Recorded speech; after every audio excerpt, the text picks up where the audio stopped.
वनस्पतयः शांतिर्विश्वे देवाः शांति ब्रह्म शांति सर्वगुण शांति शांति रहता है। रामायण का पाठ घर पे कौन कौन करता है? एक मैया करती है, लगभग सब करते हैं। रामायण का पाठ नित्य प्रतिदिन करना चाहिए, क्योंकि पहले समय का जो था ना, जो हमारे प्राचीन लोग थे वो रामायण जी का पाठ करते थे। और श्रीमद् भागवत कथा क्या है? संस्कृत में है, तो संस्कृत पढ़ना सभी के लिए अनिवार्य नहीं है। कोई नहीं पढ़ पाता, कोई गलत पढ़ लेता है। तो श्रीमद् भागवत कथा घर में रखने मात्र से ही हमारे घर के कई प्रकार के दोष खत्म हो जाते हैं।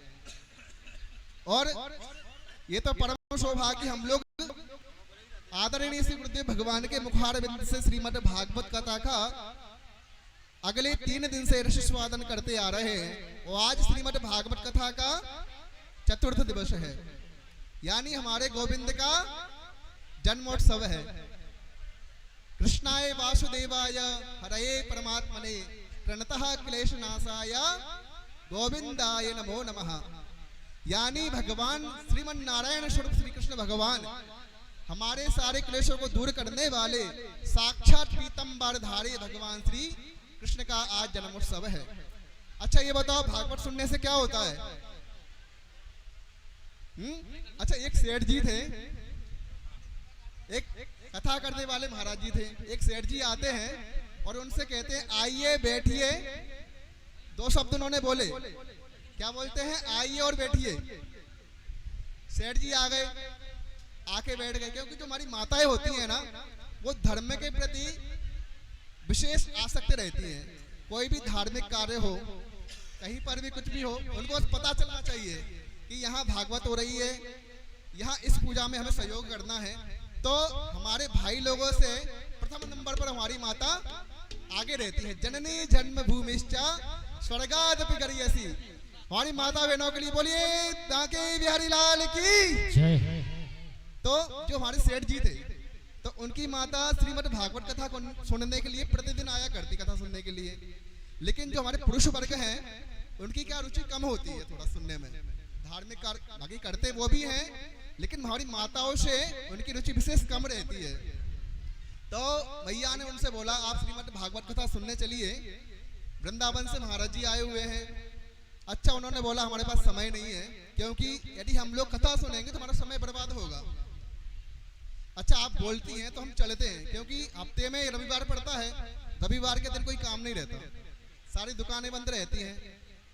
तो उन्होंने बोला ठीक है हम चलते हैं। तो भाई सेठ जी आए अच्छे सज धज के। आचार्य जी बोलते हैं आइए। कोई भी व्यक्ति आएगा अच्छे कपड़ों में, बढ़िया स्वाभाविक है, तो व्यक्ति बोलेगा ही आइए। उन्होंने एक शब्द सुन लिया आइए, आके सेठ जी बैठ गए। बैठिए, 2 शब्द सुन। अब बैठने के बाद सेठ जी आराम से सो गए। आचार्य जी की कथा हो गई, श्रीमद् भागवत कथा सारी पूर्ण हो गई, सारी जनता चली गई अपने अपने घर, लेकिन सेठ जी आराम से शयन कर रहे थे। उन्होंने क्या शब्द सुने? आइए और बैठिए। कथा होने के बाद आचार्य जी बोलते हैं आप अब पधारिए। अब घर पे जाके वो अपनी माता जी से, जो हमारी माता हैं, उनसे वो गुस्सा होते हैं कि हमने कुछ नहीं सुना वहाँ पे, पंडित जी ने हमें कुछ नहीं सुनाया कथा में, बस हमने 2 ही अक्षर सुने, आइए बैठिए पधारिए। यानी 3 शब्द हमने सुने उनसे। तो आप देखो ये 3 शब्दों का चमत्कार। उनके घर में उसी दिन रात में 4 चोर चोरी करने के लिए आ रहे थे। अब वो उनको शब्द पता नहीं कैसे स्मरण हो गए, आइए बैठिए पधारिए, बस यही वो बकने लगे मुंह से। सोते सोते भी आइए बैठिए पधारिए, आइए बैठिए पधारिए। अब वो 4 चोर थे ना, जो चोरी करने आ रहे थे, तो उनको बाहर आवाज आ गई है आइए बैठिए पधारिए। अब वो चोरों ने सुन लिया, यदि हम लोग जाएंगे, सेठ जी बोल रहे हैं आइए, आने के बाद बैठने के लिए भी बोल रहे हैं और फिर बोल रहे हैं पधारिए। चोरों ने समझ लिया यदि आएंगे आज हमारी खेड़ नहीं है ना, तो हमको कुछ मिलने वाला।